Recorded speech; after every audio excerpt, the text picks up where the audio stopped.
എൻ്റെ സിസേറിയൻ ഡെലിവറിക്ക് ശേഷം ഹോസ്പിറ്റലിൽ വെച്ച് കഴിച്ചിട്ടുണ്ടായിരുന്ന ഫുഡ് എന്തൊക്കെയാണെന്നാണ് കേട്ടോ ഇന്നത്തെ വീഡിയോയിൽ.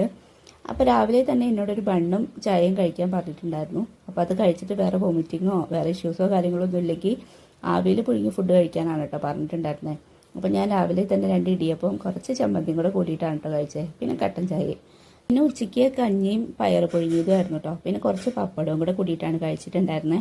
അപ്പോൾ സിസേറിയൻ ആയതുകൊണ്ട് തന്നെ ഫുഡ് കഴിക്കുന്നതിന് ലിമിറ്റേഷൻസ് ഉണ്ടായിരുന്നു കേട്ടോ. നമുക്ക് ഒരുപാട് എരിവോ പുളിയോ അല്ലെങ്കിൽ തണുത്തതോ അങ്ങനെയുള്ള ഫുഡൊന്നും കഴിക്കാൻ പറ്റുന്നുണ്ടായിരുന്നില്ല.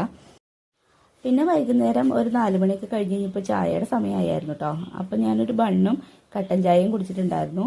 പാൽ ചായ കുടിക്കരുതെന്ന് എന്നോട് പറഞ്ഞിട്ടുണ്ടായിരുന്നു കേട്ടോ. അപ്പോൾ ഞാനൊരു ബണ്ണും മധുരം ഇട്ടിട്ടുള്ള കട്ടൻ ചായയും കുടിച്ചു. പിന്നെ രാത്രിയിലത്തെ ഫുഡായിരുന്നു കേട്ടോ അടുത്തത്. രാത്രി ഞാൻ ചോറാണ് കഴിച്ചത്. കഞ്ഞിയായിരുന്നു കഴിക്കേണ്ടത്, പക്ഷേ എനിക്ക് നല്ല വിശപ്പുണ്ടായിരുന്നു.